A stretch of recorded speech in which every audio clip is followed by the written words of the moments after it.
Buenas tardes a todas y a todos. Mi nombre es Carla Angélica Gómez McFarland.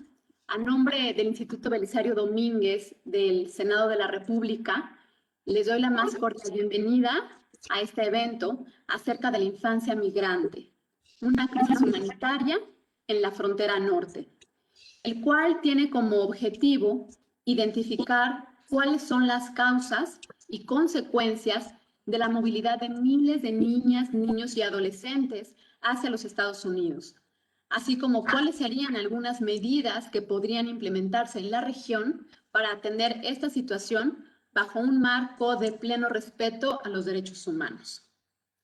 Para ello, nos acompañan en esta mesa de diálogo la senadora Berta Alicia Carabeo Camarena, presidenta de la Comisión de Asuntos Fronterizos y Migratorios del Senado de la República. Bienvenida, senadora. La doctora María Eugenia Anguiano Telles, docente investigadora del Colegio de la Frontera Norte, sede Tijuana. Gracias por acompañarnos, doctora. Gracias a ustedes. El doctor Néstor Rodríguez, profesor investigador en la Universidad de Texas, en Austin, del Departamento de Sociología. Sea usted bienvenido, doctor. Gracias. También nos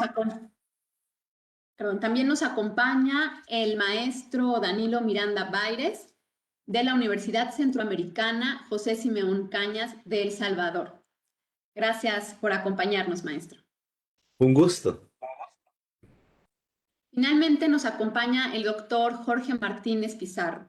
Él es investigador del Centro Latinoamericano y Caribeño de Demografía, División de Población de la Comisión Económica para América Latina y el Caribe, de la CEPAL. Hola, muchas gracias por la invitación.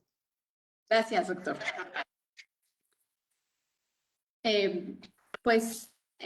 Agradecemos, por tanto, la participación de la senadora y voy a leer su reseña curricular. Posteriormente nos dará sus palabras de bienvenida. La senadora Berta Alicia Carabeo Camarena es feminista y luchadora social, fundadora de Morena. Asimismo, es consejera consultiva de Morena en el estado de Chihuahua y consejera nacional. Fue candidata a diputada federal por Morena en el Distrito 3 en 2015. La senadora en Ciencias Sociales por la Universidad de Texas, en El Paso, Texas, y cuenta con una maestría en Planificación y Desarrollo Urbano por la Universidad Autónoma de Ciudad Juárez. Se ha desempeñado como directora de Sociología en la Universidad Autónoma de Ciudad Juárez y directora del campus de esta universidad en Nuevo Casas Grandes, Chihuahua. En 2018 fue electa senadora de la República por el estado de Chihuahua para la 64ª y 65ª legislatura, postulada por Morena. En la actual 64ª legislatura es presidenta de la Comisión de Asuntos Fronterizos y Migratorios, así como integrante de las comisiones para la igualdad de género, de Relaciones Exteriores, América del Norte y de la Comisión Especial encargada de dar seguimiento a los casos de feminicidio de niñas y adolescentes. Tiene la palabra, senadora. Gracias.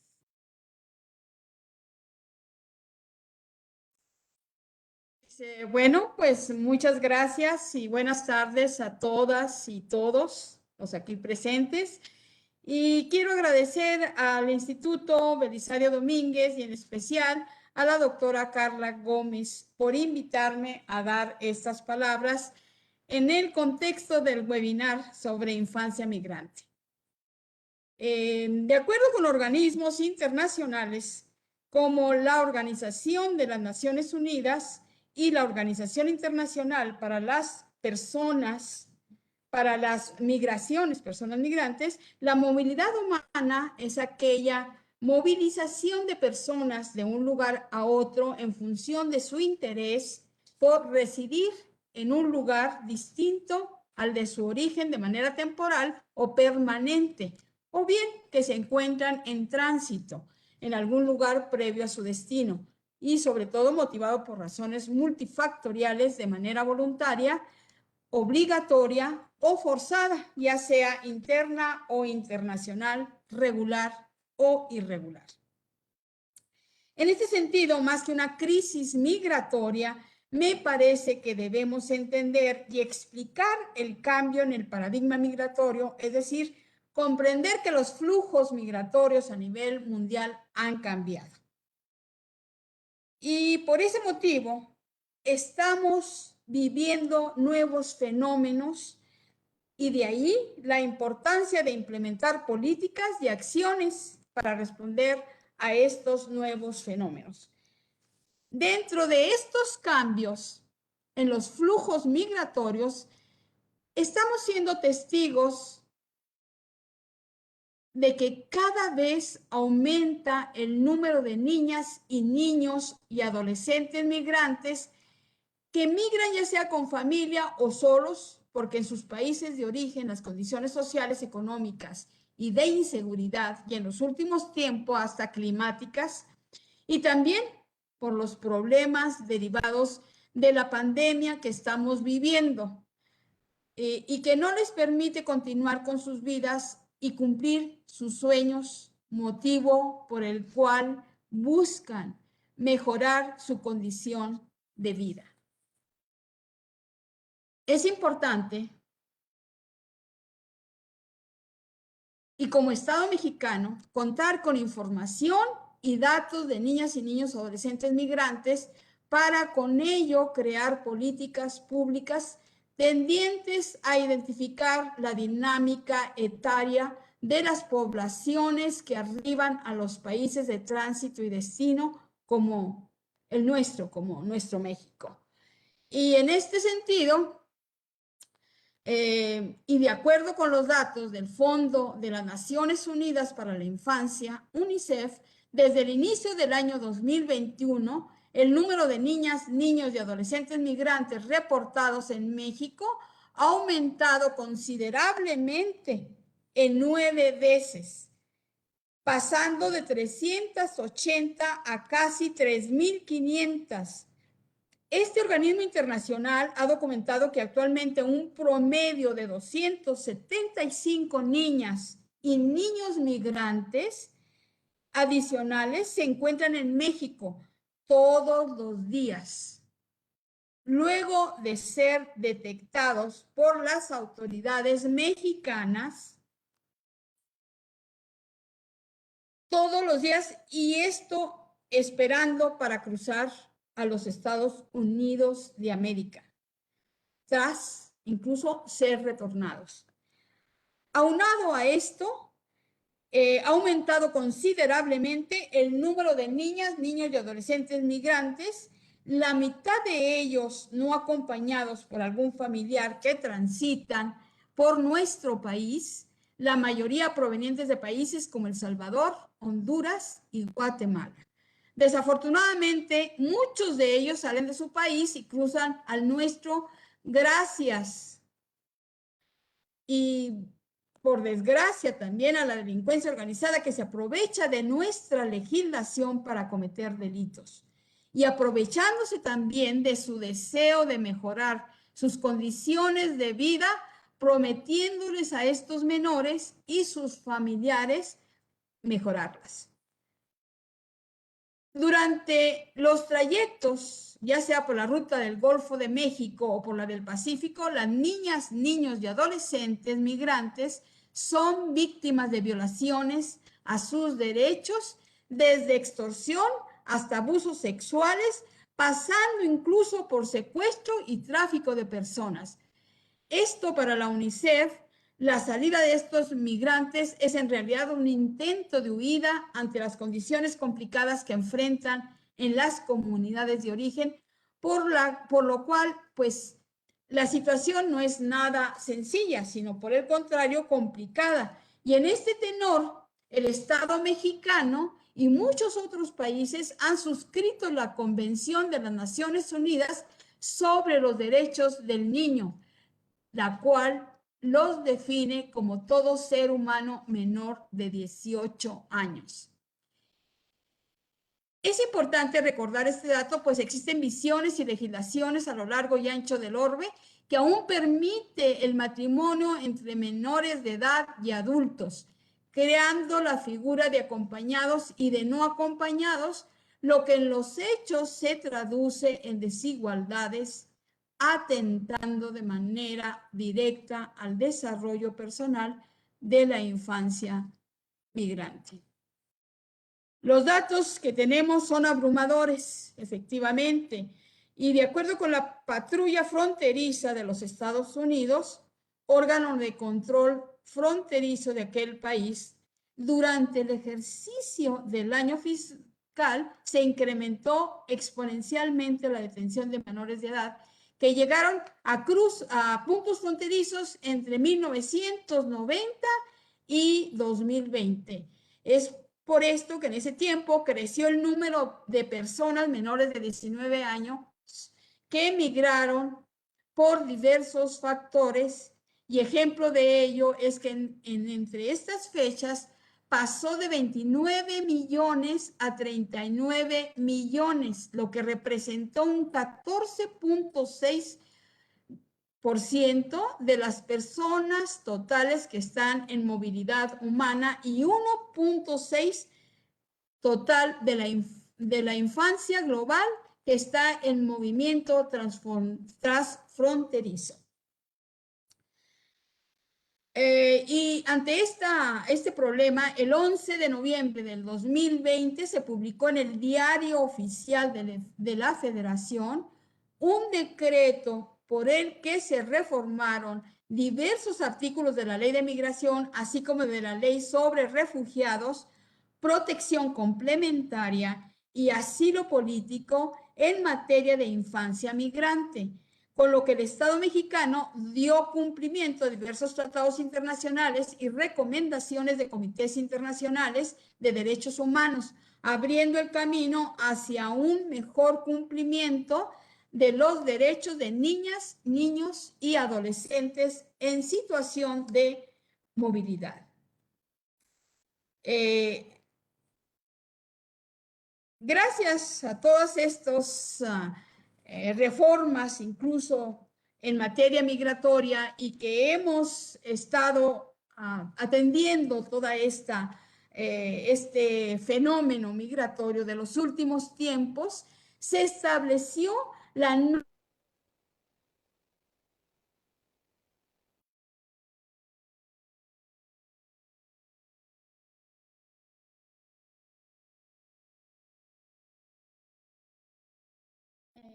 Esperamos un momento, me parece que la senadora Berta, ¿Sí? ¿Ya? de conexión, ya estamos. Pero Sí, ya gracias. está. Ok. Bueno, sí.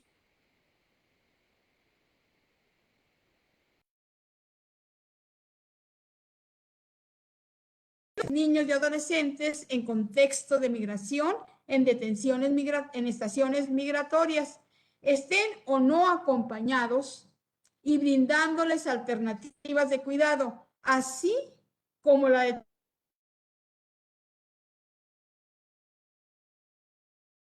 de niñas, niños y adolescentes del interés superior de la niñez, como elemento central del proceso de garantía integral de sus derechos. Además, se implementó una visión de protección a toda la infancia en contexto de migración, no únicamente a la no acompañada, y se regularizó de manera provisional la condición migratoria de todas las niñas, niños y adolescentes en contexto de migración. Y a fin de evitar el retorno y garantizar que puedan ver cumplidos sus derechos básicos, entre ellos el acceso a la protección internacional. Y bueno, yo quería hablar un tanto en términos más bien del tema que hoy nos ocupa, para darles la más cordial de las bienvenidas a cada uno de ustedes, y pues obviamente agradecer a Carla Gómez, ¿sí? Y al Instituto Belisario Domínguez. Hasta aquí dejo mi participación para con ello abrir paso a escuchar a todos ustedes, los especialistas que tenemos hoy y que es un honor para nosotros y que nos acompañan en este webinar, segura de que sus intervenciones nos darán luces que nos ayudarán al compromiso que asumimos en este Senado de la República de legislar y trabajar a favor de las personas migrantes, teniendo un mayor compromiso con aquellas niñas, niños y adolescentes que con pocos años de vida tienen que dejar su país, su ciudad, sus amigos y sus familias para buscar mejores condiciones de vida y así de esta manera cumplir sus sueños. Pues a esa edad, las niñas, los niños y los adolescentes tienen que vivir de eso, de alegría, pues de otra forma, ¿qué sería de nuestro mundo? Pues muchísimas gracias por estar aquí. Es un placer haber estado con ustedes y darles la bienvenida. Muchísimas gracias. Muchísimas gracias a usted, senadora Carabeo, por palabras de bienvenida y por dar algunos datos de contexto sobre este problema público que es compartido por distintos países de la región. Por cuestiones de agenda, la senadora Carabeo se tendrá que retirar unos minutos y, si su agenda lo permite, podrá y se reincorporará más tarde para darnos algunas conclusiones y comentarios. Gracias, senadora. Bueno, pues ahora les informaré la dinámica del webinar. Cada uno de los ponentes contará con un tiempo de 10 a 12, 15 minutos para su exposición. Posteriormente se leerán algunas preguntas de la audiencia a los ponentes y cada uno de ellos podrá responder de manera general a las preguntas o temas de interés. Les recordamos que además de Facebook Live, de la página del Instituto Belisario Domínguez, también estamos en sintonía con el canal del Congreso, por lo que saludo a ambas audiencias. También se encuentran conectadas a este webinar personas de organizaciones civiles, de entidades y organismos y órganos del sector público y privado. Gracias por su interés en acompañarnos a discutir sobre la infancia migrante. Sin más preámbulo, comenzamos con la primera ponencia, que está a cargo de la doctora María Eugenia Anguiano Telles, de la que me permito leer su reseña curricular. La doctora María Eugenia es doctora en Ciencia Social con especialidad en Sociología por el Colegio de México, profesora e investigadora titular en el Colegio de la Frontera Norte. Pertenece al Sistema Nacional de Investigadores en el nivel 2. Entre sus publicaciones recientes se encuentran los libros coordinados por Daniel Villafuerte Solís, Movilidad Humana en Tránsito, Retos de la Cuarta Transformación en materia de política migratoria del 2020, Migrantes en Tránsito a Estados Unidos, Vulnerabilidades, Riesgos y Resiliencia del 2016 y Cruces de Fronteras, Movilidad Humana y Políticas Migratorias del 2015. Fue becaria de The Rockefeller Foundation, Bellagio Center en Bellagio, Italia, y ha realizado 2 estancias sabáticas en España, en la Universidad de La Coruña y en la Universidad Pontificia de Comillas en Madrid. Muchas gracias y tiene el uso de la palabra, doctora. Muchas gracias. Espero que compartan la presentación. Mientras tanto, quiero agradecer al Instituto Belisario Domínguez esta amable invitación. Y bueno, a comentarles que en este tiempo que tenemos voy a hablar de 3 ideas centrales. La primera, el contexto general de la movilidad de estos niños, niñas y adolescentes migrantes. La segunda idea que les quiero comunicar son antecedentes recientes de esta movilidad. Y finalmente, expresar algunas recomendaciones sobre el tema. Sobre el contexto, empiezo, por favor, la siguiente. Bueno, aquí estaba la exposición, que son los temas que les digo que voy a tratar. La siguiente, por favor. Sobre el contexto. Bueno, miren, ustedes recordarán que en 2014 tuvimos noticias sobre detenciones de niños, niñas y adolescentes en la frontera norte entre México y Estados Unidos. Esto que nos señalaba la senadora. Aproximadamente 68,000 niños, niñas y adolescentes fueron detenidos en la frontera sur de Estados Unidos en el verano de 2014, lo que se llamó una crisis humanitaria. La mayoría de estos pequeños eran procedentes de Centroamérica, en menor medida, bastante menor medida, algunos procedentes de México propiamente. Y intentando cruzar a Estados Unidos, acompañados y no acompañados.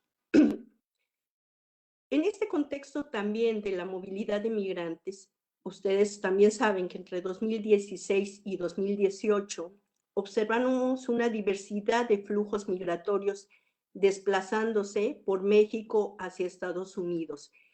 Esto que nos mencionaba la senadora acerca de los cambios en la composición de los flujos migratorios. En este sentido, en la frontera norte empezamos a observar con sorpresa haitianos, por su fenotipo muy visibles en nuestras ciudades fronterizas, cubanos, venezolanos, pero también migrantes extracontinentales, procedentes, como decía yo, para nuestra sorpresa, de países africanos. Entre 2018 y 2019, todo el país estuvo atento a las noticias sobre las caravanas de migrantes centroamericanos que cruzaron el país desde la frontera sur hasta la frontera norte.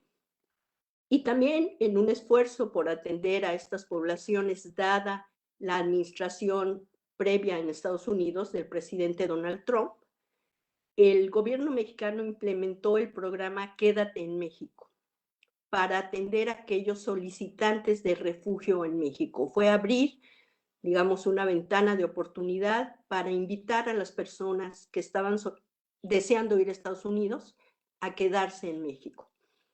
Todo este contexto de lo que nos habla es de una visibilidad de la diversidad, magnitud y complejidad de los flujos migratorios que se desplazan por territorio mexicano con la intención de llegar a Estados Unidos. Les decía, es esto que nos habla la senadora previamente.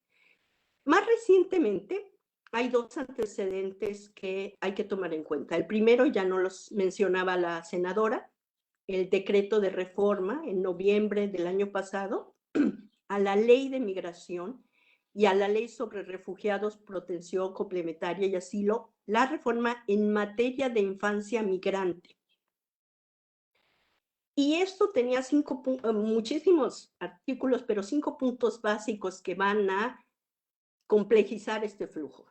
Y quizá lo van a alentar, dicen algunos investigadores, que ha funcionado como un efecto llamada, le llaman en Europa, ¿no? El primero es que esta ley establece no devolver, expulsar, deportar, retornar, rechazar en la frontera a niñas, niños y adolescentes, o no admitirlos, negarse a admitirlos, por el derecho superior del niño, por supuesto. También debe notificarse inmediatamente a la Procuraduría de Protección y canalizar al sistema DIF, al desarrollo integral de la familia. No se puede privar de la libertad a estos pequeños por motivos migratorios y está prohibido las detenciones de menores en centros migratorios. Igualmente, la ley en su reforma establece ofrecer estatus legal provisional para evitar deportaciones inmediatas, es decir, que se les ofrece temporalmente la condición de visitante por razones humanitarias. Y un último punto que va a ser clave en como antecedente de esta ley es que esta condición de estancia por razones humanitarias beneficia de manera solidaria a los adultos que acompañan a estos niños. Este antecedente es muy reciente, en noviembre, hace unos 5 meses hacia atrás. Y entonces en marzo de 2021, todos los medios estaban reportando que 18,890 menores de 18 años sin padres o tutores legales, es decir, no acompañados, fueron detenidos en la frontera entre México y Estados Unidos. ¿Qué significa esto para la política pública? Que las autoridades enfrentan un gran desafío para brindar atención adecuada a estas personas de acuerdo a la ley y a la reforma de la ley. La siguiente, por favor. Bueno, ¿qué recomendaciones podemos hacer al respecto? Porque esta es la idea en este evento, ¿no? Expresar algún tipo de recomendaciones para la política pública. El primero, a diferencia de lo que ocurría en el siglo pasado, en el siglo XX, en que México fue por muchas décadas un país expulsor de migrantes hacia Estados Unidos, sobre todo migrantes circulares por muchas décadas, que trabajaban en Estados Unidos y volvían a sus localidades de origen en México. No había muro, no había un despliegue de la patrulla fronteriza de cerca de 20,000 agentes, había más o menos 3,000, ¿no? Y entonces había una gran circularidad migratoria. Bueno, eso cambió después de 2001, como todos sabemos, después de los atentados a las Torres Gemelas. Hay un cambio de paradigma en Estados Unidos hacia la seguridad nacional y la securitización.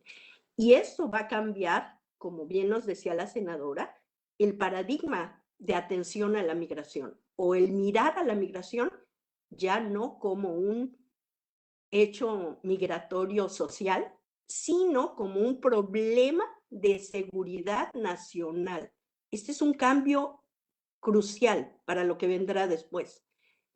Entonces, México, que era un país de emigración, en este siglo XXI está perfilándose en los hechos como un país receptor de personas que requieren protección humanitaria. Se ha dicho que van en tránsito, pero con las políticas de Estados Unidos presidenciales anteriores, en realidad quedaron varados en el país y sobre todo en la frontera norte del país, la frontera norte mexicana. ¿Cuáles serían al menos 3 recomendaciones básicas que podemos hacer a partir del análisis de esta situación? Primero, desarrollar mecanismos de respuesta coordinados para fortalecer la intervención de las autoridades de los distintos niveles de gobierno. Es decir, la autoridad federal, la autoridad de los estados en el país, en este caso de la frontera norte y la frontera sur, pero también de estados del centro del país, como la Ciudad de México, Guadalajara, Monterrey, bueno, ciudades, estoy hablando de ciudades, pero sus respectivos estados, Jalisco, etcétera, ¿no? Este desarrollo de mecanismos de respuesta coordinado debe tener en cuenta el respeto, la protección y la garantía de los derechos humanos, de los derechos de los niños en atención al interés superior de la niñez y la adolescencia, al principio de interés superior de la niñez y la adolescencia. Una segunda recomendación sería establecer espacios de alojamiento adaptados para el cuidado de los infantes y adolescentes, dado que no se les puede retener en las estaciones migratorias, y adoptar medidas que permitan salvaguardar sus derechos y recibir cuidados específicos asociados a su condición de niños y adolescentes, respetando siempre y protegiendo siempre su dignidad, su integridad física, psicológica, moral y espiritual. Por eso yo decía que es un desafío para el que quizá el Estado mexicano no estaba preparado, pero puede prepararse. Y una tercera recomendación, y con ello terminaría mi intervención en este momento, es pensar en el largo plazo, porque las políticas migratorias generalmente son reactivas, reaccionan en el momento de una crisis humanitaria o de algún tipo, ¿no?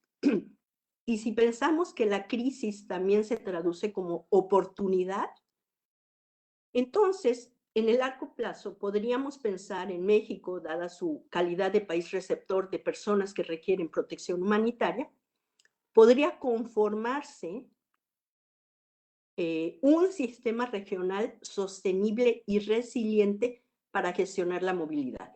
Y aquí implica sistema regional no solo tener en cuenta a México, sino también a los países centroamericanos, especialmente los del norte de Centroamérica, Guatemala, Honduras, El Salvador, pero también a Estados Unidos y Canadá, que son los receptores de estos flujos de personas que se mueven motivados por ofertas de empleo, por reunificación familiar, por estatus especiales que en algún momento Estados Unidos ha ofrecido a salvadoreños, hondureños y guatemaltecos como el estatuto de protección temporal, o en el caso de los cubanos como durante muchísimos años un estatuto especial que solo tenían los cubanos. Y este sistema regional sostenible y resiliente para gestionar la movilidad humana permitiría trascender acciones y políticas reactivas.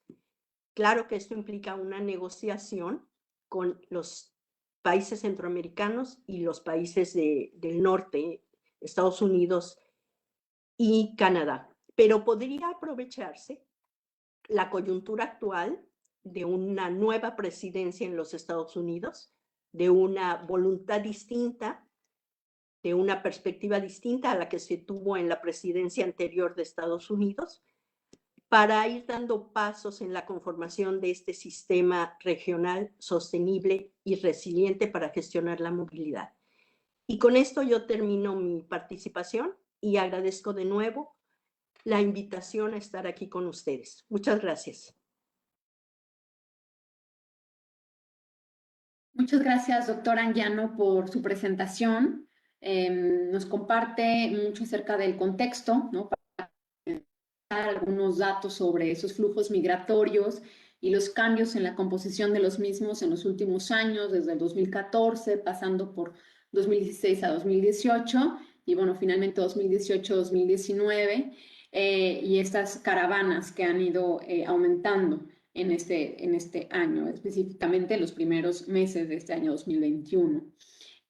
También, bueno, además de darnos este contexto, nos comenta que hay un fuerte reto de las autoridades, ¿sí?, en considerar la legislación aplicable, los cambios que ha tenido el marco jurídico, en este caso en México, las políticas públicas que se han implementado con las caravanas migrantes, como programas como el de Quédate en México, por ejemplo, y estos cambios que han existido en los últimos años en el marco legal en específico que regula y que establece principios y elementos básicos para los infantes, para las niñas, niños y adolescentes que se mueven, se trasladan de países centroamericanos para llegar a Estados Unidos, y entonces cuál es el trato que se le da en el territorio nacional.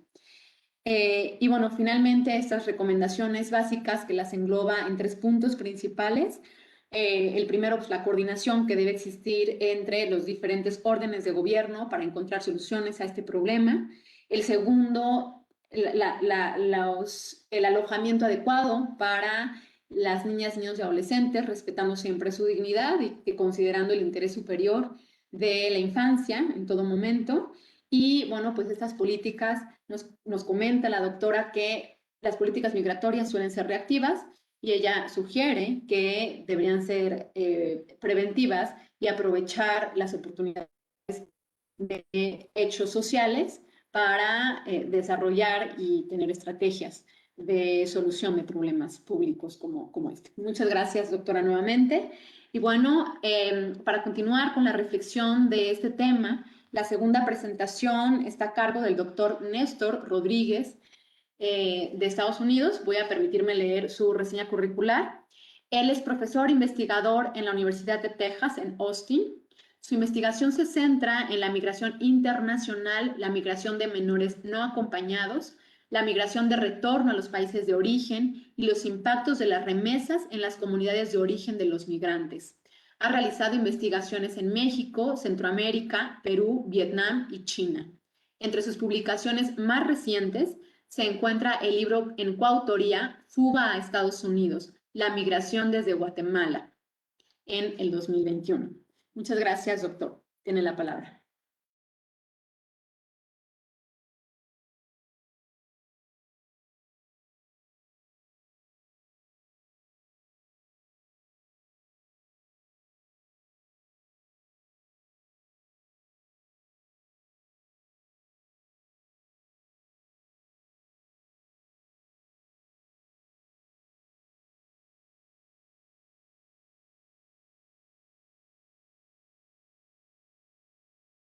Perdón. Voy a hablar sobre 3 factores de la crisis de la migración infantil, o 3 con causas. La siguiente, por favor. Una es la falta de preparación de los Estados Unidos, el rechazo estadounidense a los inmigrantes y la acumulación de migrantes en la frontera norte mexicana y la continuación del estímulo migratorio en los países de origen. La falta de preparación y medidas ad hoc.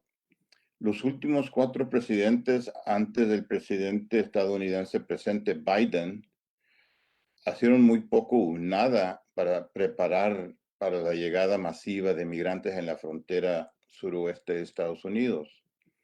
Vemos Trump, el más reciente último presidente, en lugar de hacer preparaciones para recibir cantidades grandes de inmigrantes en la frontera, hizo lo opuesto, cerró la frontera y luego implementó el programa Permanece o Quédate en México, ¿no? Obama, el presidente antes de él, sí implementó una medida nueva, era entrevistar niños migrantes en Centroamérica para que no viajaran para llegar a los Estados Unidos, ¿no? Pero lo hizo esto como en los últimos meses de su presidencia, ¿no? Y esta es yo creo, una medida que podemos considerar como parte de la solución. No creo que vamos a solucionar las crisis, pero podemos ayudar un poco. Es que los Estados Unidos entrevisten niños que van a pedir asilo. No esperar que lleguen a la frontera de Estados Unidos, pero entrevistarlos como refugiados en los países de origen, ¿no? Y es algo que se puede hacer. Pero al mismo tiempo que Obama usó esta medida nueva, como digo, a los últimos meses de su presidencia, también fue un presidente que deportó más migrantes por año que otros y también que Trump, ¿no? Por un lado, tenía medidas a ayudar a los migrantes y por otro lado, estaba deportando más migrantes por año, ¿no? Que otros presidentes. El presidente Bush se enfocó en fortalecer la frontera con tecnología nueva y también trató de hacer esfuerzos con el Congreso para implementar o desarrollar una ley nueva de inmigración integral, ¿no? Pero no tuvo buenos resultados. Clinton en los 1990 fue el único presidente que sí hizo ejercicios. La patrulla fronteriza hizo ejercicios y ensayos para prepararse para una llegada masiva de migrantes en la frontera, ¿no? Pero también fue el presidente que nos dio la ley del 1996 que incrementó deportaciones a un nivel masivo. La siguiente, por favor. Rechazo a los inmigrantes. Yo creo para entender por qué los Estados Unidos no, como digo, toma medidas, no se prepara como podía prepararse, ¿no? Para recibir los que vienen a buscar asilo, ¿no? Hay que entender los sentimientos que están circulando en el país Estados Unidos y es un sentimiento fuerte de rechazo a los inmigrantes. El impulso político ha sido limitar la inmigración, no facilitarla, ¿no? Y hay políticos que corren por los puestos del Congreso con las palabras de que van a cerrar la frontera, es lo que se escucha, ¿no? El rechazo a los inmigrantes incluye deportaciones masivas que han crecido a más de 400,000 por año en algunos años, ¿no? En Trump vimos la reducción de refugiados aceptados anualmente. Obama aceptó más de 100,000 en sus últimos años Trump cuando salió, creo, aceptó como 20,000 nomás, ¿no? Y también la prohibición de musulmana, la cierre de la frontera de Trump y la caracterización de inmigrantes latinos como invasores y criminales, ¿no? Digo, estamos en el contexto donde hay todos los sentimientos para rechazar a inmigrantes y no para tratar de ayudarles cómo pueden migrar y darles el cuidado de asilo y todo eso, ¿no? Ese es el ambiente en que vivimos, ¿no? La siguiente, por favor. Y para entender por qué hay un fuerte sentimiento de rechazar a los inmigrantes, tenemos que entender algo, y es la disminución de la población blanca no hispana y el crecimiento de inmigrantes de Asia y América Latina.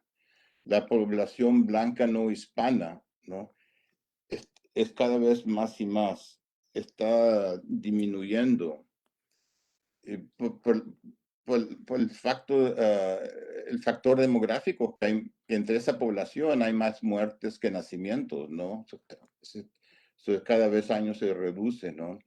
Y muchos culpan a la migración, porque si vemos la gráfica de migración, vemos que a un tiempo, en los 1940, los 1950, la mayoría de inmigrantes venían de Europa, de poblaciones blancas, pero ahora, desde el 1965, cuando hubo una ley nueva, la gran cantidad, la mayoría de migrantes vienen de América Latina, especialmente de México y de Asia, ¿no?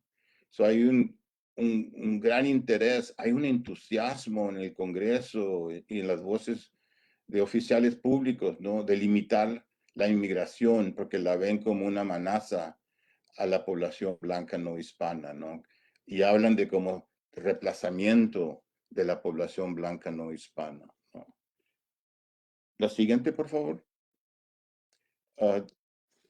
Otra observación sobre esta migración y crisis, ¿por qué migran las niñas, niños y adolescentes, no? Yo creo que es parte de lo que le nombro yo migraciones paralelas. Es decir, tenemos flujos de gente, de inmigrantes que vienen con visas, vienen legalmente, ¿no? Pero en todos los flujos grandes, los patrones grandes de migrantes que vienen con visas, vienen dos migraciones paralelas. Los que vienen sin visas, que son familiares de los que tienen visas, ¿no? Y no vienen con visas porque no pudieron obtenerlas, pero como quiera vienen. Y los niños que se quedaron atrás, que los dejaron porque eran chicos, se vinieron los padres, dejaron los niños con los abuelos, los tíos y las tías, y luego esos niños crecen 14, 15 años y quieren venir también, ¿no? Y esa es la migración paralela de los niños, ¿no? Eso es parte también de lo que está estimulando la migración de niños, niños y adolescentes. La siguiente, por favor. Y para decir lo obvio, ¿no? El estímulo de inmigración infantil continúa, ¿no? Digo, los problemas de la economía con desempleo y sueldos bajos, la violencia y peligro personal dentro del ambiente donde no hay seguridad pública, ¿no? Yo creo que hay que ir un poquito más que la violencia empuje la migración, ¿no? Es la violencia en la falta, en la presencia, donde no hay seguridad personal, ¿no? O seguridad pública. Eso es lo que yo creo que está estimulando mucho la migración. Hay ciudades en Estados Unidos, Detroit, San Luis, donde la tasa de homicidio es igual que en Honduras, pero en esas ciudades en Estados Unidos hay un sistema de policía, de protección, etcétera, y la gente no migra. Okay. Y también la separación de familia y la búsqueda de padres por los niñas y niños y adolescentes también está estimulando la inmigración, ¿no? Es decir, la inmigración estimula más migración. Okay. Y ahí están mis 10 o 15 minutos. Gracias. Muchísimas gracias, doctor Néstor, por compartirnos de manera muy concreta los factores o las causas que desde su perspectiva son pues tres principalmente. La falta de preparación del gobierno de los Estados Unidos nos habla de las diferentes administraciones de años anteriores, comenzando con la más reciente antes de Biden, las políticas de Trump, de Obama, de Bush y de Clinton. También nos comparte, bueno, otro factor como causa de la migración en general y de la migración infantil en concreto, como rechazo a los migrantes, ese sentimiento generalizado que existe en la nación estadounidense, en la comunidad norteamericana, de rechazar, bueno, incluso estas críticas o, como él nos comentó, caracterización de los latinos que migran como invasores, como criminales, y bueno, la reducción de estos refugiados aceptados, entre otras medidas o elementos, ¿no? que propician que este sentimiento de rechazo a los migrantes sea cada vez mayor. Y bueno, el tercer factor que nos comparte es que sigue existiendo este estímulo para que adultos y niñas, niños y adolescentes emigren a los Estados Unidos, independientemente, bueno, cuando es de manera legal, pero cuando es de manera ilegal, que pues nos comenta, ¿no? Esta causa en que los niños van a buscar a sus padres o a sus madres, lo mismo que nos comentaba la doctora Anguiano, esta reunificación familiar. Y lo que me parece también muy importante en su presentación y la aportación es que no es que en otros países o en otros estados no haya violencia, sino que lo que existe en ciertos países pues de nuestra región latinoamericana es que es una gran impunidad, ¿no? Y que esta violencia, estos delitos se quedan impunes y entonces no hay esta protección judicial adecuada o este seguimiento en los casos que sí pudiera, o que sí existe en otros países. Bueno, pues muchas gracias nuevamente, doctor. Y sigue el turno del maestro Danilo Miranda Baires. Él es profesor del Departamento de Sociología y Ciencias Políticas de la Universidad Centroamericana José Simeón Cañas, del Salvador. Es licenciado en Relaciones Públicas y Comunicaciones, maestro en Ciencia Política y actualmente en proceso de elaboración de tesis doctoral en Ciencias Sociales. Es fue facilitador en procesos de formación en el sector público en el Ministerio de Educación en el 2009, el Ministerio de Relaciones Exteriores en el 2015 y en organizaciones sociales y comunitarias. Asimismo, ha sido consultor externo de la Comisión Económica para América Latina entre 2013 y 2014 y del Instituto Holandés para la Democracia Multipartidaria entre 2019 y 2020. Ex coordinador y conductor del programa radiofónico Abriendo Puertas de Radio, del 2005 al 2010. Le recordamos, bueno, nos va a compartir el maestro una presentación. Adelante, maestro. Muchísimas gracias.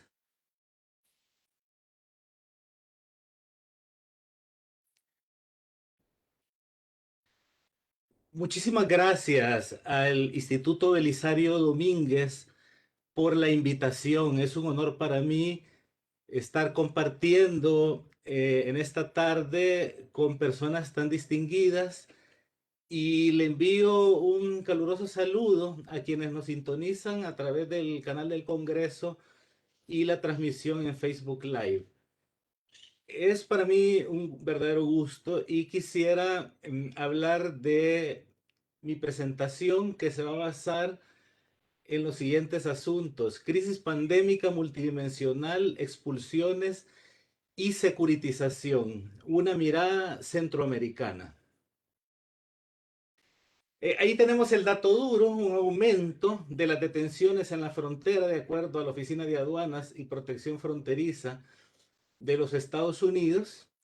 Y la cuestión es ir más allá de ese dato duro coyuntural para preguntarnos por las características y los mecanismos del fenómeno de la movilidad humana, que tiene varias manifestaciones con etiquetas no siempre distinguibles fácilmente entre sí: migración, refugio, desplazamiento, y cuál es el carácter estructural y orgánico que tiene este fenómeno.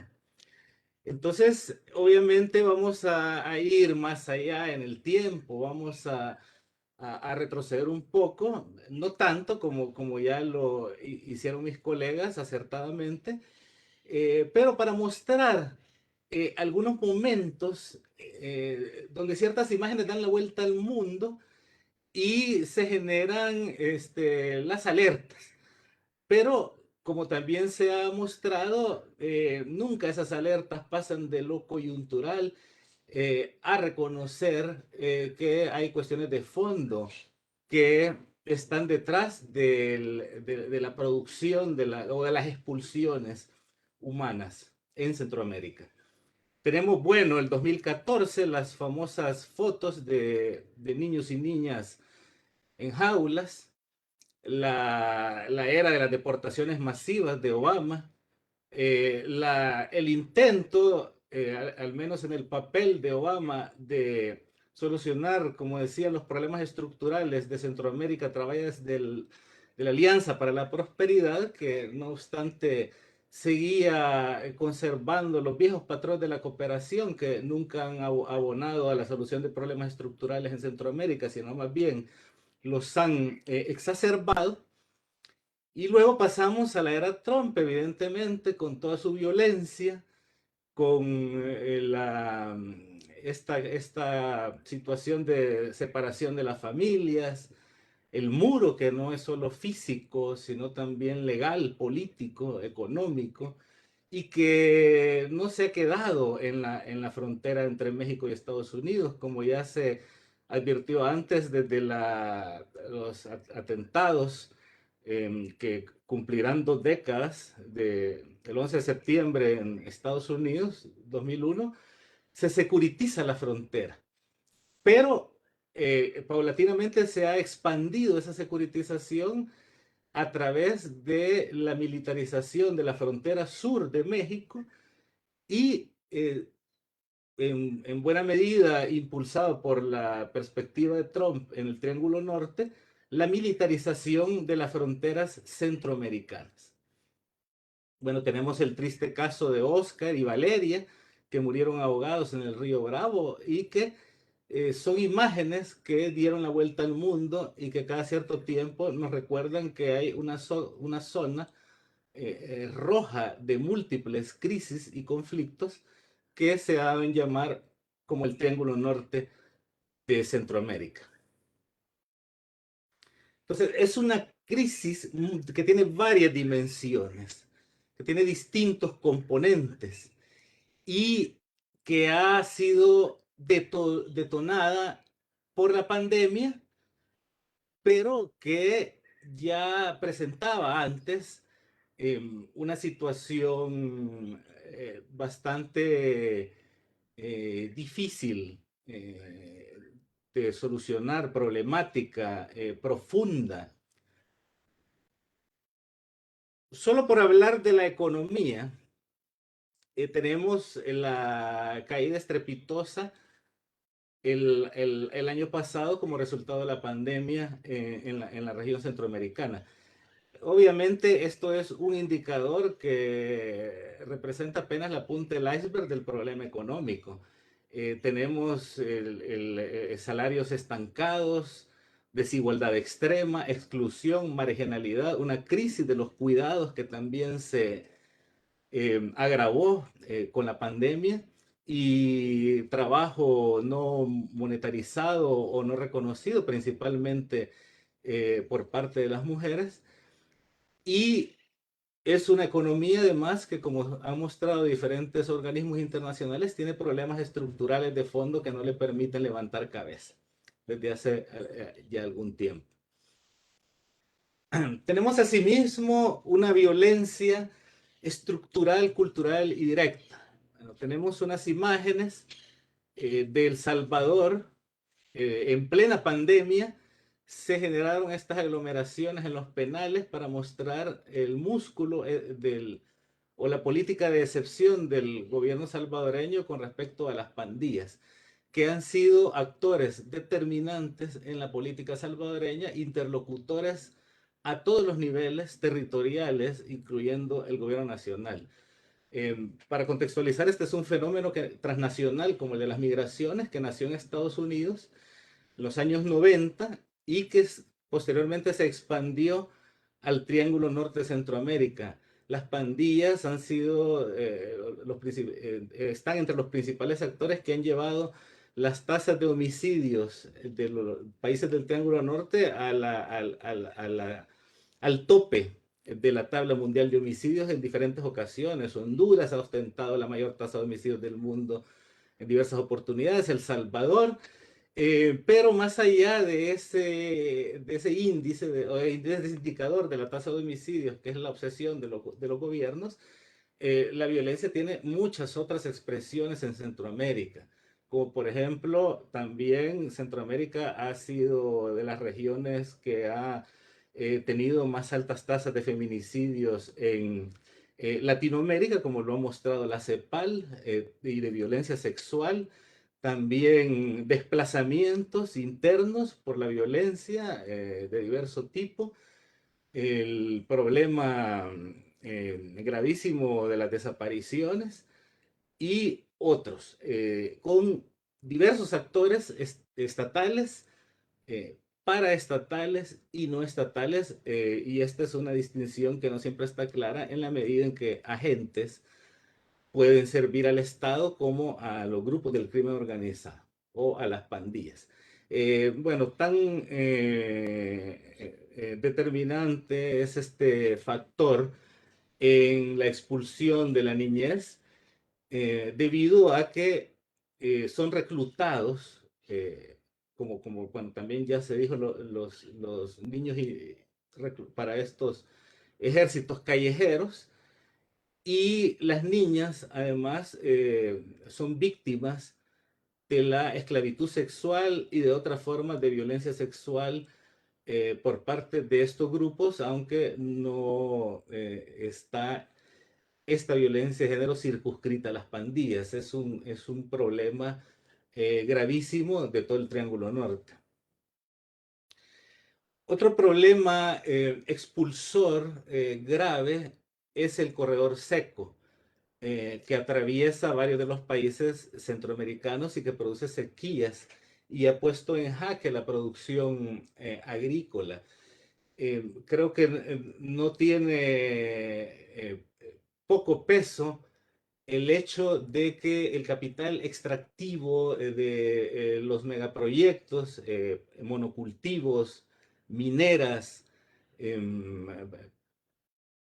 y otros proyectos energéticos desplazan personas de sus lugares de origen, y estos tienen que huir, evidentemente, al igual que cuando se producen estos fenómenos de tierra muerta y agua muerta, no dejan más opción para la reproducción de la vida. Y esto está ligado directamente a la crisis alimentaria que se exacerbó con la pandemia. En Centroamérica se habla de que la inseguridad, de acuerdo al Programa Mundial de Alimentos de las Naciones Unidas, se cuadruplicó el número de personas víctimas de la inseguridad alimentaria, pasó de 2 millones a 8 millones de personas solamente durante la pandemia. Ahora, si lo analizamos en términos de soberanía alimentaria, yo creo que el panorama es muchísimo más crudo y no da señales de una solución inmediata. Bueno, la imagen muestra a mujeres que salían, bueno, personas en general, familias con banderas blancas para mostrar el hambre que azotó durante la época de la cuarentena obligatoria en El Salvador. También tenemos las secuelas de los huracanes ETA y IOTA. Ya que se mencionó el el programa, el Estatuto de Protección Temporal, hay que recordar que fue otorgado a países centroamericanos en el contexto del Mitch hace más de 2 décadas y que devastó la región. Pues esto es recurrente, esto pasa todos los años y el cambio climático ha dejado ver toda su fuerza en Centroamérica, provocando pérdidas de millones de dólares y la destrucción de cultivos. ETA y OTA particularmente se combinaron con la pandemia para devastar el Triángulo Norte de Centroamérica y Nicaragua, bueno, que también sufrió daños significativos. ¿Cuál ha sido la respuesta del Estado frente a este fenómeno? Bueno, podríamos generalizar y decir que ha sido simultáneamente expulsora y represora. Es decir, a la vez que nuestros países expulsan, ¿verdad? Tenemos una brutalidad de la economía, una violencia extrema que expulsa personas, pero a la vez los países reprimen la migración, criminalizan la migración y el refugio. Como ya también lo decía la doctora Anguiano, hay una prevalencia de la seguridad nacional sobre una perspectiva de seguridad humana, pero de seguridad al fin y al cabo. Es decir, en lugar de ser un fenómeno social que fuera enfocado bajo otras perspectivas humanitarias o atenderlo como un fenómeno social con complejas raíces, se ha centrado en la cuestión de la seguridad y particularmente de la seguridad nacional con todo lo que eso implica. Como parte del proceso de securitización se definen amenazas y los migrantes y las personas refugiadas se han convertido en amenaza. Amenaza para ciertas concepciones racistas, xenófobas y aporófobas. Es decir, un rechazo a las personas de baja calificación o pobres, marginados. Esto no solo pasa en Estados Unidos o en Europa, que recibe también refugiados inmigrantes, se han convertido en la amenaza, en el enemigo favorable a la agenda de gobiernos de corte populista, autoritario o abiertamente fascista.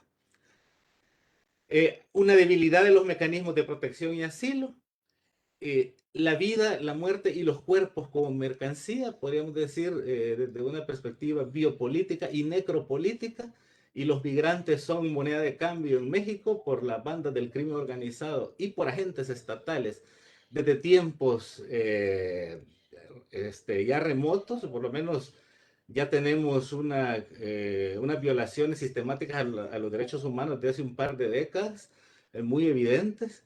Y bueno, lo que ya mencionaba, capitales extractivos que subordinan a los poderes públicos y se apropian del espacio, expulsando personas. Bueno, esto es, en términos generales, el diagnóstico que traía. Y se han agotado mis 15 minutos exactos. Muchísimas gracias por el espacio. Muchas gracias, maestro Danilo. La verdad es que estuvo muy, muy interesante, muy integral su exposición, porque nos comparte cuestiones sobre, distintas dimensiones sobre esta crisis pandémica, ¿sí? Las imágenes que comparte al inicio de su presentación siguen impactando a pesar de que pase el tiempo. Pero como bien comenta el maestro, muchas veces se queda en cuestiones coyunturales y pocas veces los programas que surgen a raíz de estos hechos de cierto momento, pocas veces ayudan a las soluciones estructurales, ¿no? de esta situación, de este fenómeno o problema social. Nos comparte, que la crisis migratoria se detona por la pandemia, pero que ya era, como es de todo sabido, una situación grave y compleja, que sin embargo la crisis actual económica, la desigualdad que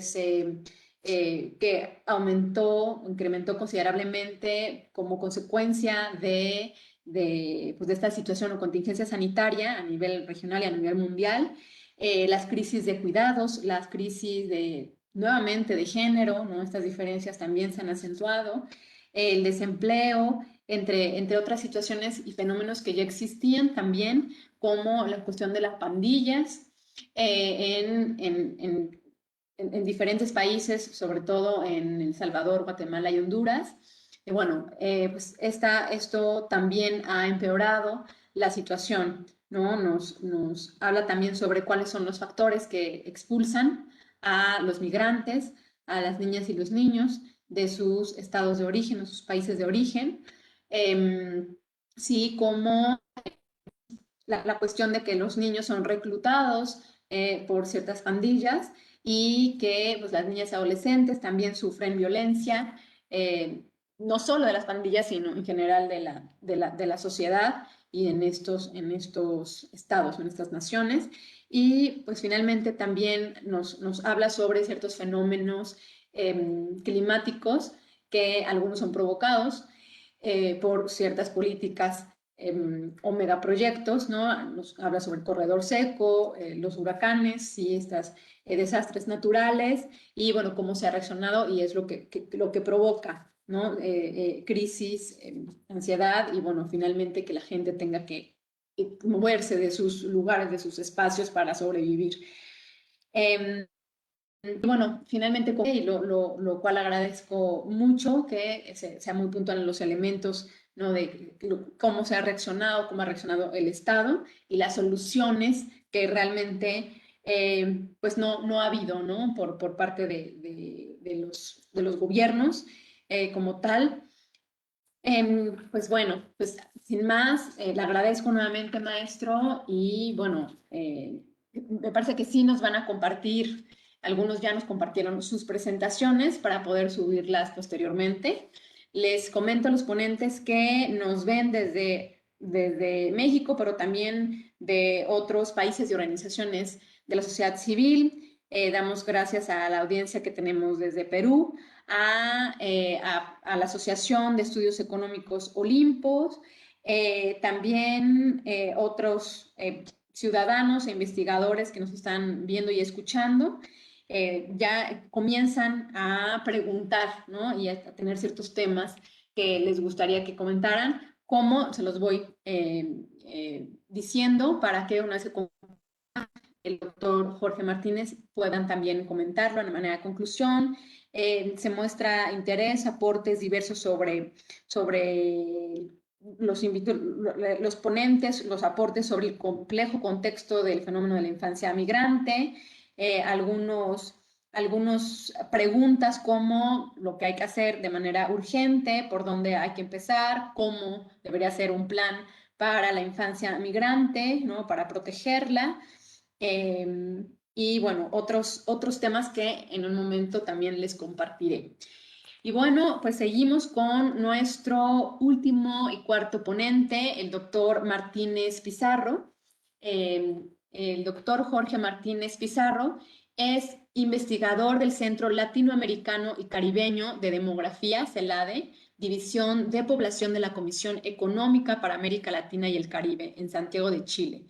Geógrafo y demógrafo. Ha participado en la elaboración de diversos estudios sobre la población y el desarrollo en América Latina y el Caribe, especialmente en el ámbito de la migración internacional, y es también profesor universitario. Es autor de numerosas publicaciones, entre otras acerca de las relaciones entre la migración, los derechos humanos, el desarrollo, la globalización y la integración. También ha participado en la elaboración de diversos documentos institucionales de CELADE y la CEPAL. Ha realizado numerosas misiones de asistencia técnica a los países de América Latina y el Caribe y es miembro del equipo docente del CELADE, editor de su revista Notas de Población, cofundador e integrante de la Asociación Latinoamericana de Población y miembro de la Cátedra de Racismos y Migraciones Contemporáneas en la Universidad de Chile. Adelante, doctor.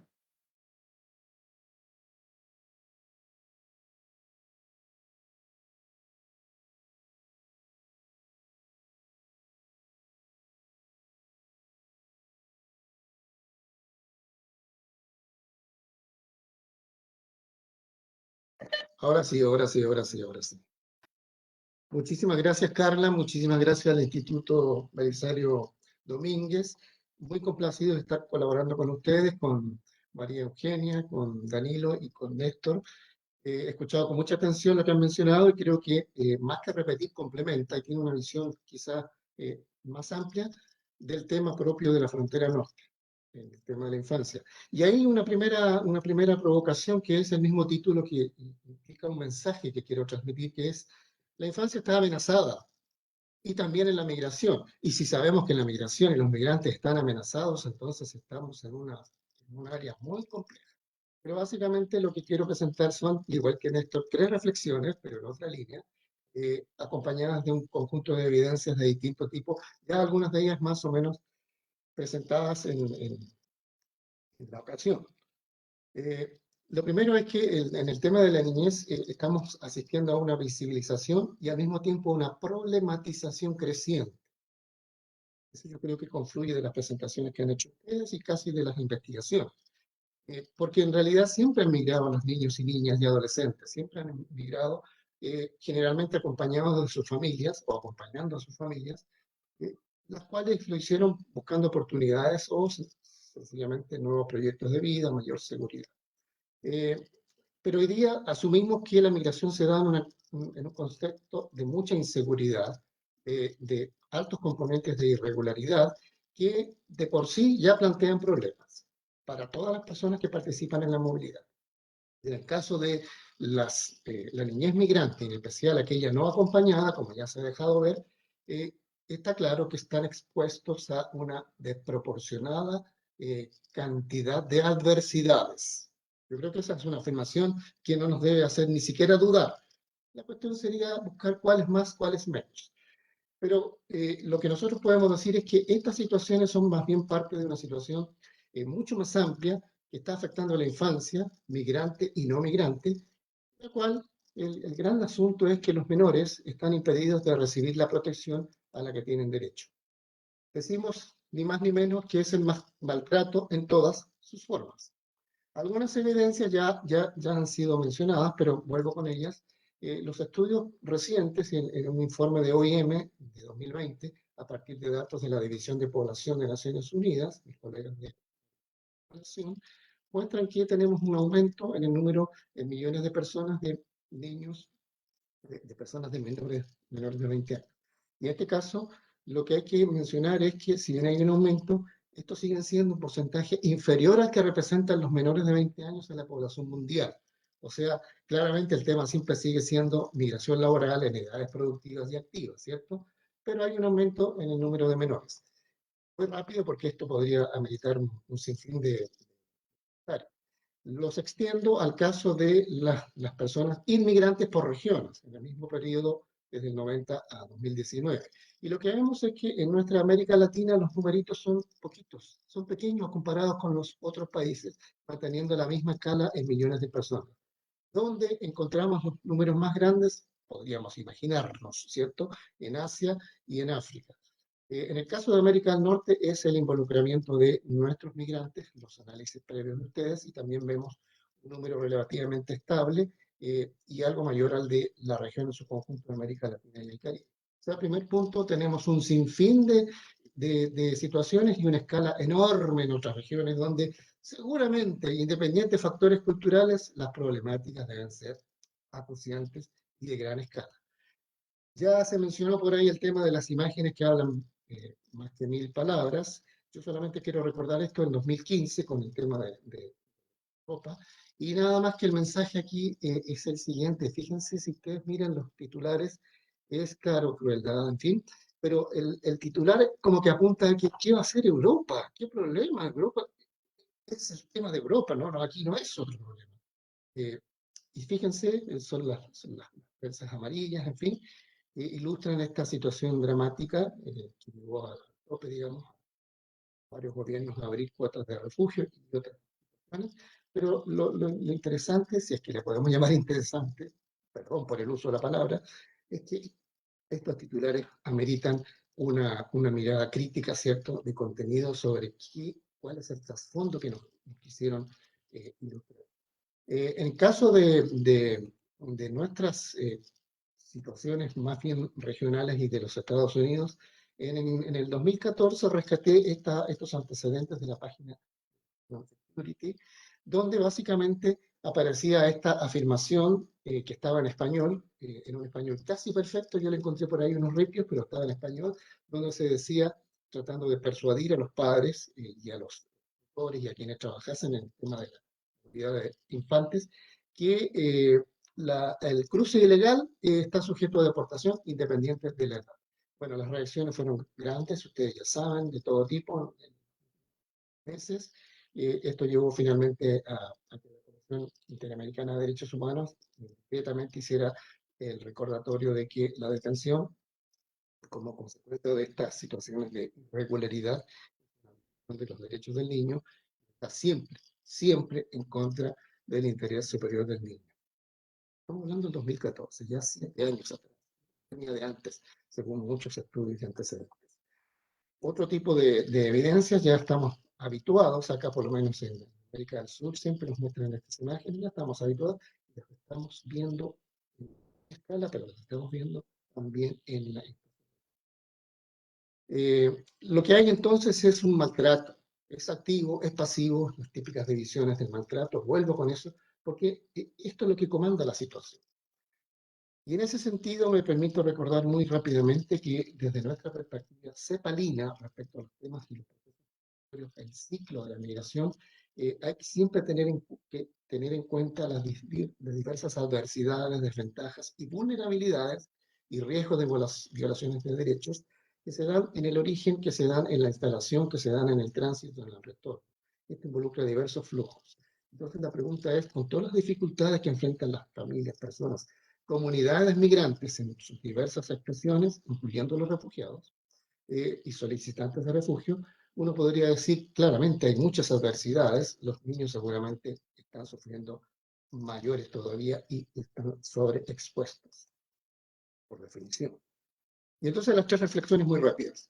Lo primero es que este es un tema de múltiples escalas y geografías.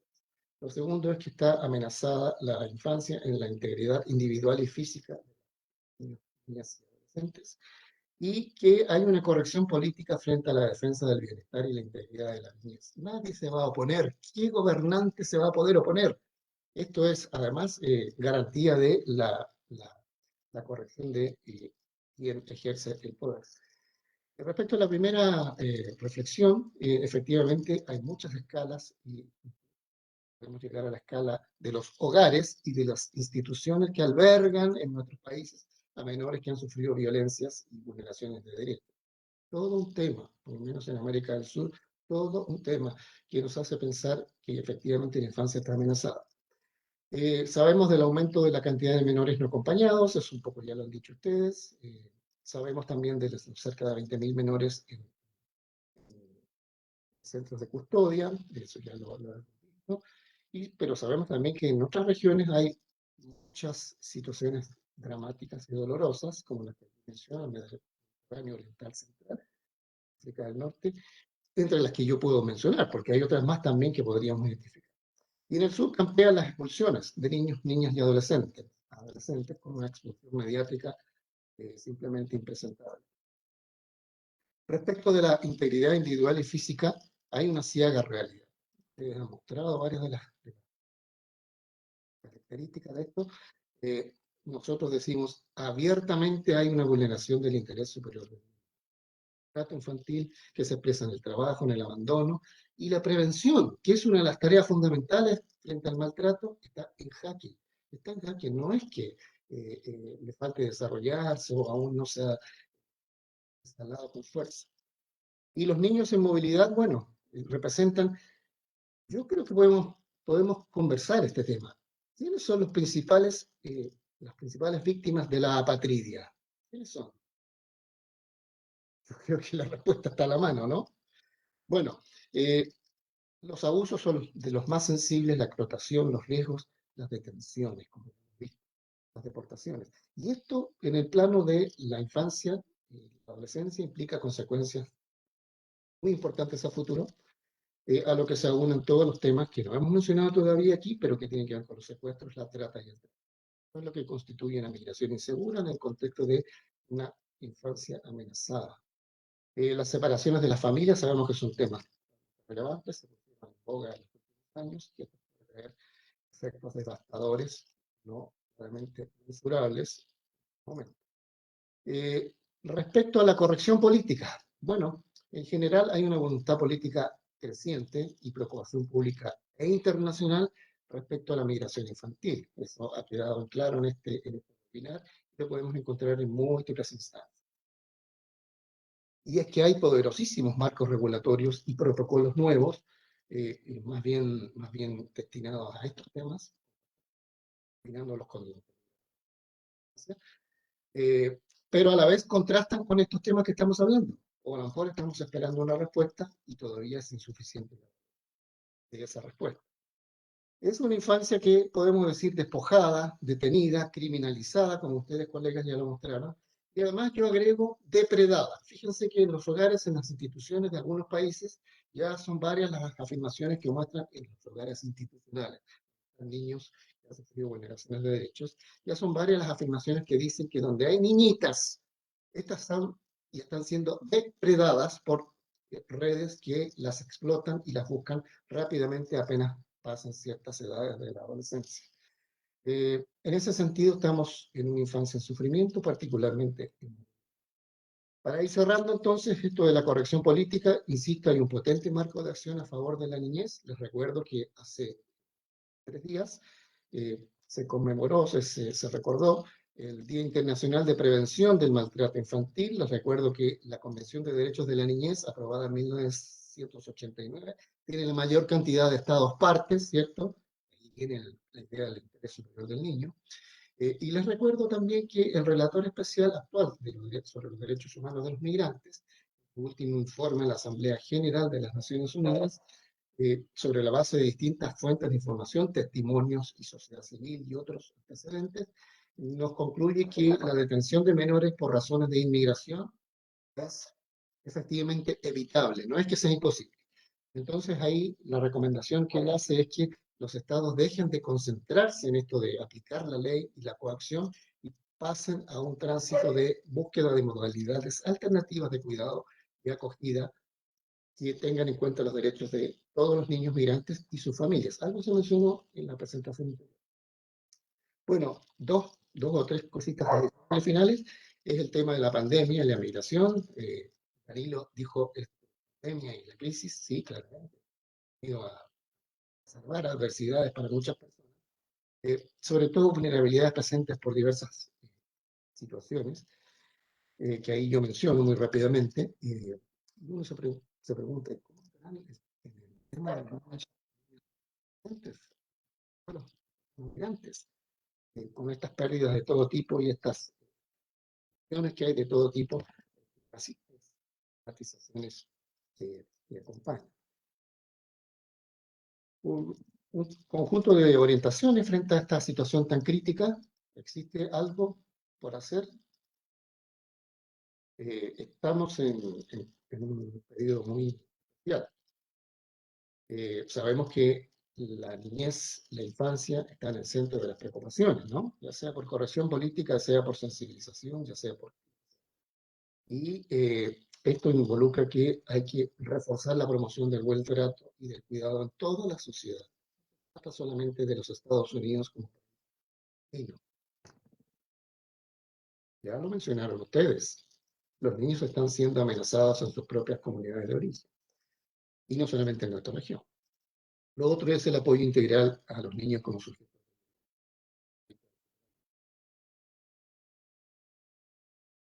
Prevenir riesgos y erradicar amenazas. Creo que ya en el horizonte. Y vuelvo con la idea del relator especial que ha señalado que poner fin a la detención de menores puede ser efectivamente una herramienta a la mano, y por ejemplo esto se puede verificar con modalidades alternativas de cuidado y acogida que él ha visto en otros países, en otras regiones del mundo, donde los niños no ingresan a centros de detención, no son enrejados y se les trata de incorporar junto a sus tutores o familias en lugares donde puedan preservar sus derechos y bienestar, por ejemplo, la educación y ahora sobre todo la salud. Hay varias medidas posibles y los informes están reflejadas. Y por último, no menos importante, hay una especial oportunidad también en este tránsito en el que estamos inmersos, rebelarnos contra esta crisis, contra la infancia, que es la implementación del Pacto Mundial para la Migración Segura, Ordenada y Regular, sobre el que me puedo referir adelante, y que justamente esta semana, hoy mismo, ha cerrado su primera reunión de revisión de implementación, en que la CEPAL, junto con la OIM, participaron como organizadores, con una participación masiva de gobiernos, sociedad civil, académicos y otras plataformas interesadas. No fueron los temas centrales en las discusiones de la infancia migrante, no, por cierto, pero hay tantos temas urgentes en la migración contemporánea. Sin embargo, el pacto tiene entre sus principios el principio del interés superior del niño. Bueno, eso es lo que quería comentarles. Muchas gracias. Muchísimas gracias, doctor Martínez, por su presentación. Justamente el doctor nos da una perspectiva desde el interés superior de la niña, niño y adolescente, desde el sufrimiento, desde la vulnerabilidad de este grupo. Y bueno, justamente nos comenta si de por sí los migrantes son un grupo vulnerable hacia donde vayan, pues los niños de este grupo migrante son aún más vulnerables. Se encuentran en mucho mayor riesgo por la edad en la que se encuentran, ¿no? Por el desarrollo que aún no está terminado del todo. Nos comenta también, bueno, las orientaciones, bueno, algunas cuestiones de que se ha mejorado sobre voluntad política, al menos se ha visibilizado más a este grupo, a estas niñas, niños y adolescentes, y por esta visibilización, por esta creciente voluntad política, ya hay protocolos, reformas a leyes y marcos regulatorios. Sin embargo, nos comenta, bueno, esos protocolos que hay, ¿no? Esta letra escrita, pues no contrasta completamente con la realidad, con el hecho social.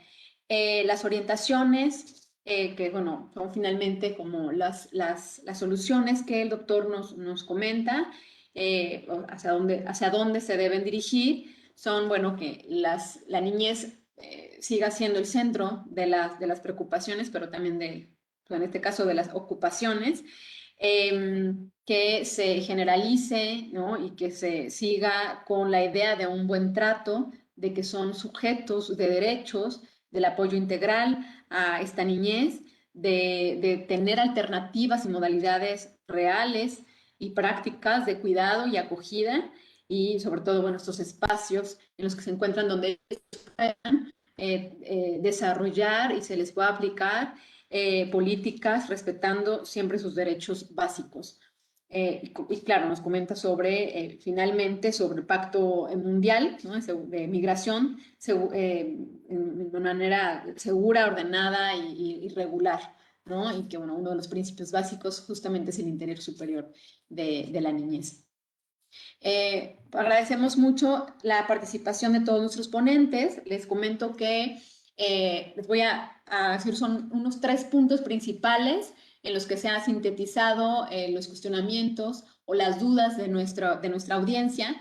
El primero de ellos, y bueno, para que lo vayan considerando en esta última ronda de comentarios, también como unas conclusiones con comentarios finales. La primera es si alguno de ustedes conoce, sabe o incluso ha desarrollado investigaciones sobre la infancia migrante, pero desde la mirada de la propia infancia, de los propios niños, ¿no? No sé, tal vez con ciertas técnicas de estudio de campo, ¿no? Donde se considere realmente qué es lo que piensan y las emociones y lo que están viviendo en el día a día los propios niños, niñas y adolescentes. ¿Qué acciones, qué programas, qué políticas han sido buenas que conviene continuar, ¿no? en nuestro ya sea en algún país en específico o alguna política integral que se haya desarrollado, pero que todavía no termine de implementarse y que pueda seguirse trabajando en ella para obtener resultados. Y el tercer punto, la tercera inquietud, cómo se puede visibilizar desde la academia esta crisis. Bueno, claro que desde todas estas investigaciones que ustedes nos comparten, que ustedes han desarrollado como expertos, pero bueno, esa es una pregunta también, ¿no? ¿Cómo se puede visibilizar más y cuál puede ser el aporte de la academia en este problema social y público? Entonces, comenzamos con el mismo orden con el que empezamos las ponencias. Doctora Anguiano, por favor. Muchas gracias. Bueno, por supuesto que no tengo respuesta a todas las preguntas, pero algunas sí quisiera comentar algo. A la mirada de los propios niños, preguntaban si existen algunas investigaciones sobre la mirada de los propios niños. Sí, por supuesto que existen. Básicamente son investigaciones de tesis, de maestría y de doctorado. Tengo en mente una que se llama, si mal no recuerdo, El viaje de los infantes, vulnerabilidad y resiliencia de la niñez migrante centroamericana en su tránsito por México. La autora es la doctora Chantal Lucero Vargas, y pueden encontrar esta tesis en el repositorio de tesis del Colegio de la Frontera Norte. Se busca a través del nombre de la autora, repito, Chantal Lucero Vargas. Ella precisamente entrevistó a los niños a través de juegos, relatos, cuentos, técnicas así más vinculadas a la edad misma de los pequeños. Acciones que conviene continuar o políticas integrales que puedan implementarse, pues como lo hemos dicho en esta mesa, casi siempre son acciones muy reactivas. En realidad estamos en la búsqueda de políticas de más largo plazo, ¿no? Creo que yo no conozco algo que pueda replicarse y visibilizar desde la academia esta crisis. Yo diría que quien ha visibilizado mucho todas estas crisis son los medios de información y las redes sociales, por supuesto, ¿no? Ahí mi recomendación es que esta visibilización debe ser cuidadosa, porque generalmente hay medios informativos, con todo respeto, que lo que tratan es de vender la nota, ¿no? Estas fotografías que nos mostraban los colegas, ¿no? Impactar. Sin embargo, algo que un grupo de egresados del doctorado en estudios de migración del Colegio de la Frontera Norte, que antes fueron periodistas, están tratando de hacer es como impartir a periodistas cursos, por decirlo así, para sensibilizar acerca de cómo, sin xenofobia, sin aporofobia, sin discriminación, etcétera, tratar los asuntos de la migración como un hecho social, no como un problema, y menos aún como un problema de seguridad, ¿no? Pongo un ejemplo muy rápido. Generalmente habla uno de migración ilegal, y esto es incorrecto. Es indocumentada o no autorizada, pero el ilegal le criminaliza la movilidad. Entonces, bueno, desde la academia sí hay distintos esfuerzos, pero creo que en conjunto con las organizaciones de la sociedad civil, con las entidades gubernamentales, por supuesto, y con los medios de comunicación podríamos hacer más conjuntamente. Esa sería mi intervención. Muchas gracias. Muchas gracias, doctora Anguiano, por estos comentarios y estas conclusiones. Su turno, doctor Rodríguez. Sí, bueno, quiero comentar sobre la pregunta de políticas buenas, ¿no? Que para los niños, niñas y adolescentes. Y estoy pensando de la perspectiva de los Estados Unidos. Creo que, bueno, lo que es bueno es relativamente bueno comparado con lo que no es bueno, digo. pero tenemos la política en los Estados Unidos que la patrulla fronteriza no puede detener niños más de 72 horas, ¿no? Y tienen que ser entonces movidos a una agencia de trabajadores sociales o un lugar, ¿no? Que ya no es de policía, pero es de la sociedad civil, ¿no?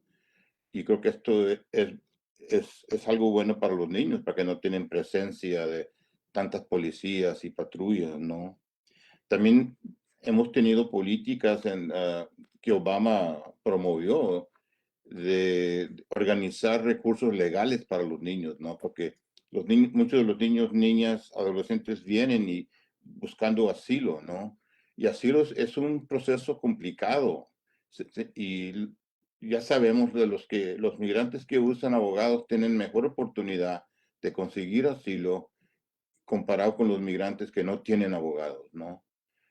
Ha visto tiempos, ¿no? Cuando el gobierno presta fondos para organizar centros grandes de abogados que ayuden a las niñas, niños y adolescentes, ¿no? Eso creo que también ayuda bastante. Pero todos estos son programas que existen y luego no existen, ¿no? Y cambian con el cambio de presidentes y la perspectiva del presidente que quiere ser más liberal y más sensible comparado con los que quieren cerrar la frontera, ¿no? No tenemos políticas constantes, sino temporarias que cambian de personalidad.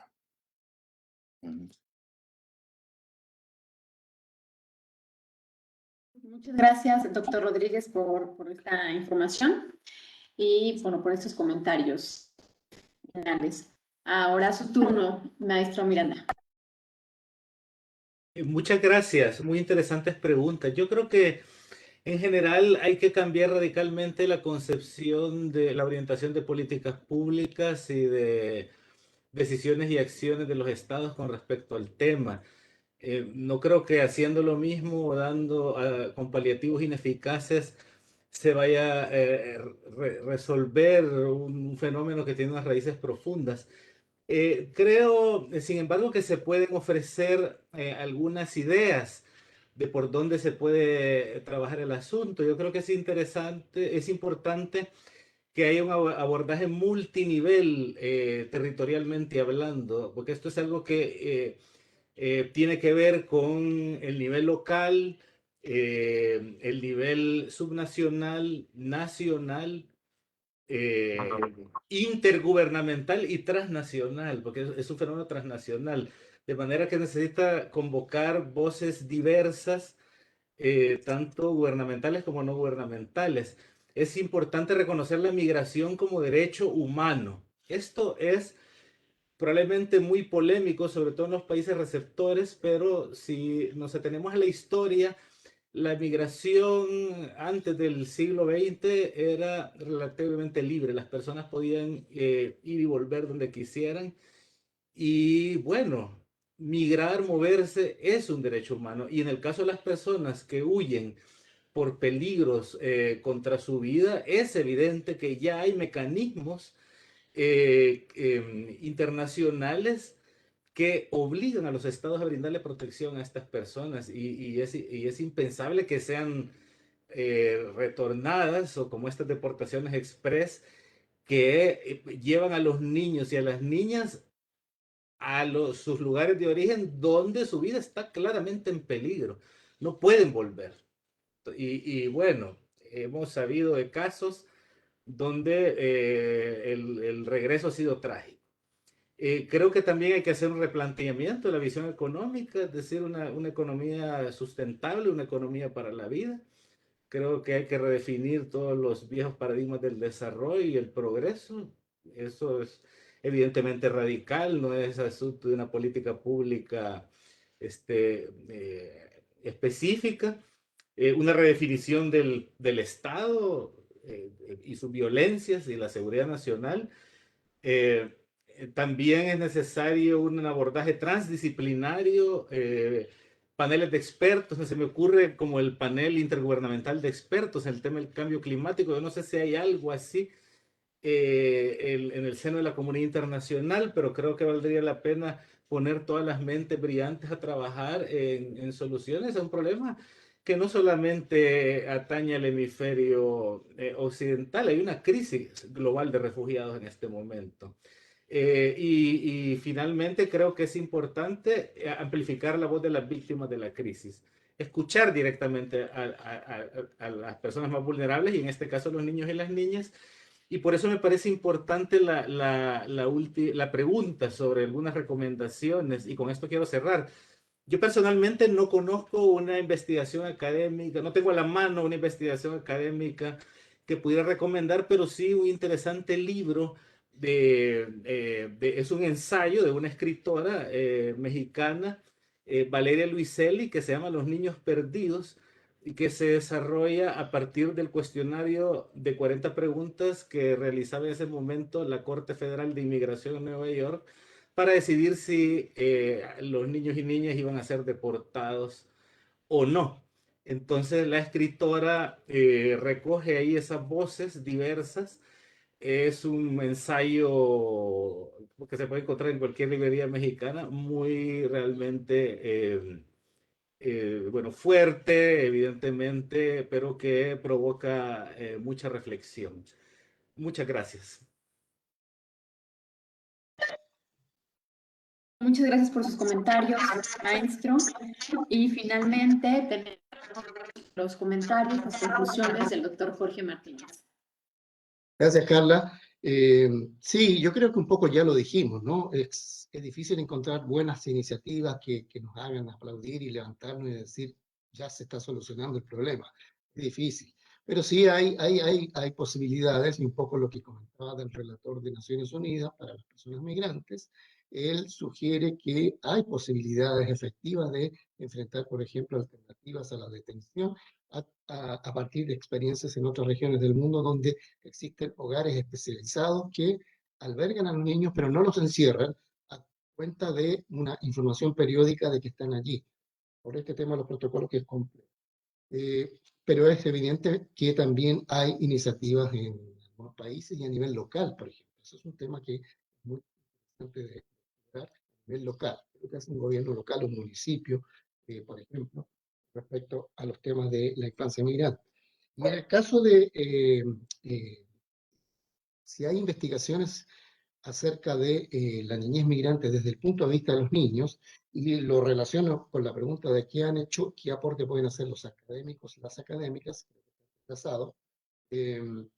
lo que yo intermediaría en esto es que hay que recurrir también a la sociedad civil, desde organizaciones pro-migrantes hasta organizaciones locales, pasando por organizaciones eclesiásticas. Ahí hay un trabajo formidable desde ya muchas décadas, sobre todo en países de Centroamérica, según nos consta. Entonces, en ese caso, el tema de la sociedad civil no es menor, porque ellos también hacen investigación y, sobre todo, trabajan con las niñas migrantes. Capaz que podamos decir en suplencia de que el Estado está ausente, está bien, pero trabajan. Esas son experiencias. Y por último, el tema de los estudios desde la perspectiva de los niños y los estudios en general. Bueno, decir que el sur también existe, ¿no? Y acá tenemos muchas investigaciones, mucho tema, mucho paño que cortar. Por ejemplo, en estos días, esta mañana escuché, no he contactado todavía, pero esta mañana escuché ahora, Elena, a un amigo que acaba de terminar un documental sobre una escuela intercultural en el norte de Chile con niños migrantes y recoge sus testimonios y va a hacer un documental que va a publicar. Ese tipo de tareas de tipo audiovisual, de comunicación, antropológicas, transdisciplinarias, como llaman ustedes, es una colaboración que se hace con la voz y el relato y los testimonios de las niñas y niños. Y lo mismo en parte con un proyecto apoyado por varias organizaciones internacionales, pero ejecutado por un centro de estudios de la Universidad Católica de Chile, una de las universidades más importantes del país, sobre encuestas y situaciones de niños inmigrantes en situación de vulnerabilidad, en el caso de Chile. Y es un trabajo muy interesante. Pero el tema está en la cresta de la ola en todos los países. Piensen que en el caso de América del Sur, la problemática, la escala de la migración venezolana nos ha desafiado en todo. Ahí hay muchos niños y adolescentes. Y acá la anécdota del tema de la vulnerabilidad y el registro de la cuantificación. En alguna oportunidad, en algún seminario interno con colegas acá en Chile, se hablaba de un niño que salió en bicicleta desde Venezuela, cruzó Colombia, un niño de 12 años, cruzó Colombia, Ecuador, Perú, Chile y quería llegar a Argentina o bien volver a Chile. Entonces mostraba la vulnerabilidad de la niñez migrante, ¿no? En este contexto de crisis de todo tipo que les amenaza. Y entonces, bueno, ese es una muestra de la situación, pero a la vez era una muestra del registro. Probablemente ese niño fue registrado en los 5 países. Entonces, podríamos tener una quintuplicación de la migración venezolana, cosa que también está en discusión a partir de estos 5,5 millones de venezolanos en el exterior, la mayoría en Colombia y en los países latinos, América. Y bueno, y otra anécdota que le quiero compartir. Señor presidente, tal como el documental que apareció esta mañana, todavía no le escribí a mi amigo para que me lo ponga. Era Carla, que es un buen realizador, él es antropólogo de las migraciones, tal como otra interesante hoy día mismo, porque yo difundí entre mis redes, mis amistades cercanas, el título de este webinar, ¿no? Por cierto, y un amigo me contesta que está estudiando en Barcelona, un sociólogo de las migraciones, que está estudiando en Barcelona, en España, y me dice, a secas, mirando el titular nomás, me dice, oye, qué lata, ¿cómo Chile se pudo meter con su frontera norte y todo el tema con los niños? Gracias.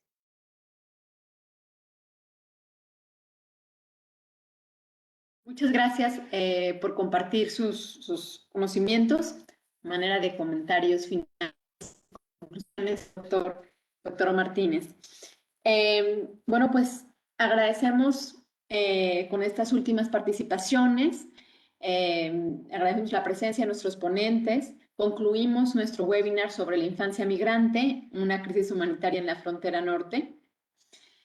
Agradecemos una vez más el tiempo y compromiso de nuestros ponentes en abordar, dialogar sobre la situación de niñas, niños y adolescentes migrantes que ha generado una crisis humanitaria en nuestro continente y en nuestro mundo. También damos gracias a todos los espectadores por su interés y los invitamos a seguirnos en nuestras redes sociales y a participar en próximos eventos del Instituto Belisario Domínguez. Muchas gracias nuevamente y a todos los ponentes. Buena tarde.